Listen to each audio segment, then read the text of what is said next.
लेखक निर्देशक निखिल नागेश भट्ट की नई फिल्म अपूर्वा अब डिज्नी प्लस हॉटस्टार पर हो चुकी है रिलीज। इस फिल्म में मुख्य भूमिका में हमें दिखाई देंगे तारा सुतारिया, अभिषेक बैनर्जी, राजपाल यादव, सुमित गुलाटी, आदित्य गुप्ता, धैर्य कारवा जैसे कलाकार। तो कैसे यह फिल्म, आइए जानते हैं मेरे इस रिव्यू में।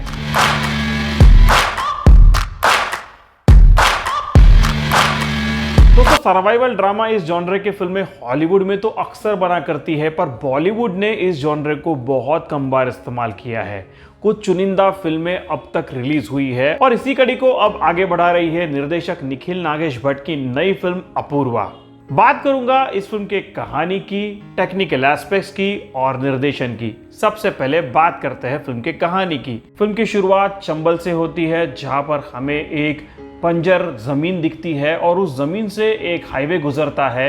ये सुनसान इलाका है और इस सुनसान इलाके में 4 खूंखार गुंडे हैं। जुगनू, सूखा, बल्ली और छोटे, ये बहुत हिंसक गुंडे हैं जो पलक झपकते ही किसी का भेजा तक उड़ा देते हैं। उनके चेहरे पर खून करते वक्त शिकन तक नहीं आती। ये इस रास्ते पर एक गाड़ी को लूट लेते हैं और इस गाड़ी से उस रास्ते पर ये आगे बढ़ते हैं। इनके आगे एक टूरिस्ट बस आ जाती है और पता नहीं क्यों इस बस का ड्राइवर उन्हें साइड देता नहीं, ये ओवरटेक नहीं कर पाते, जिससे जुगनू बहुत गुस्सा हो जाते हैं और वो बस के आगे अपनी गाड़ी खड़ी कर देते हैं और ड्राइवर की जान ले लेते हैं। जुगनू के 3 साथी इस बस में घुस जाते हैं और बस के यात्रियों से उनकी कीमती सामानों को लूट लेते हैं।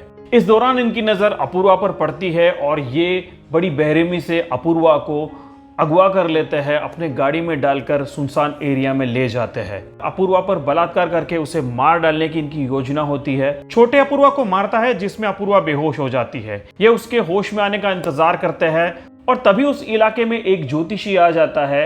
एक माल डब्बे में जहाँ पे अपूर्वा बेहोश पड़ी है, उस ज्योतिषी को भी वहां पे बांध देते हैं। अपूर्वा और पंडित किसी तरह वहां से भाग निकलने में कामयाब होते हैं और ये 4 गुंडे फिर इन दोनों को ढूंढने लगते हैं।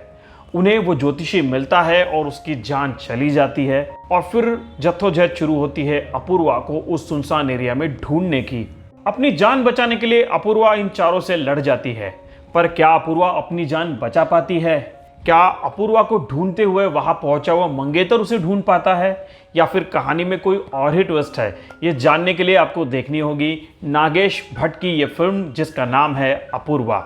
ये फिल्म डिज्नी प्लस हॉटस्टार पर उपलब्ध है। बात करूंगा परफॉर्मेंसेस की। सबसे पहले बात करूंगा अपूर्वा का किरदार जिन्होंने निभाया है, तारा सुतारिया की। तारा सुतारिया को हमने आज तक ग्लैमरस रोल्स करते हुए देखा है, पर पहली बार तारा सुतारिया को एक ऐसा रोल मिला है जहां पर उन्होंने बिल्कुल अपने इमेज से विपरीत काम किया हुआ है। तारा को इस फिल्म में एज एन एक्टर एस्टैब्लिश होने का मौका मिला है और तारा ने भी इस अपॉर्चुनिटी को दोनों हाथों से लिया हुआ है। तारा खूबसूरत तो लगती है, पर इस फिल्म में ये अपने एक्टिंग से आपका मन जरूर मोह लेगी। इनकी अभिनय क्षमता हमें इस फिल्म में दिखाई देती है। हालांकि बहुत सारी फिल्म क्योंकि अंधेरे में है और तारा के चेहरे पर काफी धूल मिट्टी लगी हुई है, उनके फेशियल एक्सप्रेशंस छुप से गए हैं, पर बावजूद इसके तारा सुतारिया ने बहुत अच्छी भूमिका की है। जरूर उल्लेख करना होगा जुगनू की भूमिका करने वाले राजपाल यादव की, जो एक सरप्राइजिंग पैकेज बनकर इस फिल्म में उभरे हैं।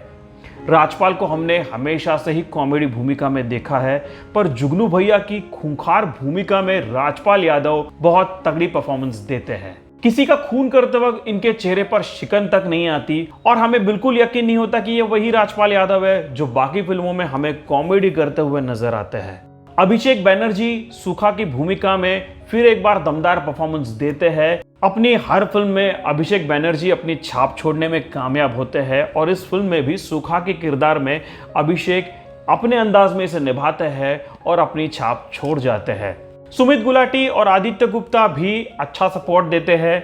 ज्योतिष ताराचंद की भूमिका में राकेश चतुर्वेदी ने भी अच्छा सपोर्ट किया हुआ है। नवनी परिहार, धैर्य कारवा जैसे कलाकारों को खास कुछ करने के लिए है नहीं। लेखक निर्देशक निखिल नागेश भट्ट की ये फिल्म ऑडियंस को सीट पर बांध के रखने में कामयाब हुई है। ये फिल्म थ्रिलर जॉनरा की फिल्म है और नागेश इस बात का पूरा ख्याल रखते हैं कि फिल्म ज़्यादा खींचे नहीं। अंशुमन महाले की सिनेमेटोग्राफी इस फिल्म का एक हाईलाइट है।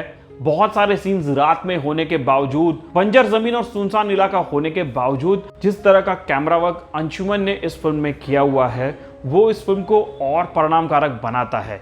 फिल्म का बैकग्राउंड म्यूजिक भी फिल्म का एक हाईलाइट है जो इन रोमांचक सीन्स को और परिणामकारक बनाता है। फिल्म का म्यूजिक ठीक ठाक है, आई दिवाली ये गाना अच्छा है और फिल्म खत्म होने के बाद भी याद रह जाता है। कमजोर कड़ियों की अगर बात करें तो फिल्म की ट्रीटमेंट मुझे लगता है फिल्म की सबसे कमजोर कड़ी है, क्योंकि romantic angle, lighter scenes flashback में आते हैं जो इस कहानी के पेस को रोकने का काम करते हैं, जो मुख्य कहानी से ऑडियंस को भटका देते हैं। मुझे लगता है फिल्म की ट्रीटमेंट सीधी सादी हो जानी चाहिए थी, जहाँ पर रोमांटिक एंगल, लाइटर सीन्स शुरुआत में हो जाने चाहिए थे और उसके बाद सर्वाइवल ड्रामा दिखाना चाहिए था। इसके अलावा मुझे लगता है फिल्म में काफी खून खराबा दिखाया गया है। फिल्म की शुरुआत में कुछ सीन्स ऐसे हैं जिसे शायद कमजोर दिल वाले देखना पसंद ना करें, पर बावजूद इन कमियों के अपूर्वा एक बढ़िया फिल्म है। तारा सुतारिया, राजपाल यादव और अभिषेक बैनर्जी की एक्टिंग और भरपूर रोमांच के लिए इस फिल्म को जरूर देखा जा सकता है। मैं इस फिल्म को देता हूं 5 में से 3 स्टार्स। क्या आपने फिल्म देखी है? अगर देखी है तो आपकी इस बारे में क्या राय है मैं ज़रूर जानना चाहूँगा। मेरे इन रिव्यूज़ के बारे में आपकी क्या राय है मैं ये भी जानना चाहूँगा। आप इन दोनों के बारे में मुझे कमेंट करके ज़रूर बताइए। और हाँ, अगर अभी तक आपने मेरा चैनल सब्सक्राइब नहीं किया तो प्लीज़ सब्सक्राइब का बटन दबाइए और बेल आइकन भी दबाइए ताकि मेरे आने वाले हर वीडियोज़ आप तक सबसे पहले पहुँचे। मिलता हूँ आपको इसी तरह का नया वीडियो लेकर एक नए रिव्यू के साथ। तब तक के लिए मैं मनीष पंडित आपसे इजाज़त चाहता हूँ। धन्यवाद।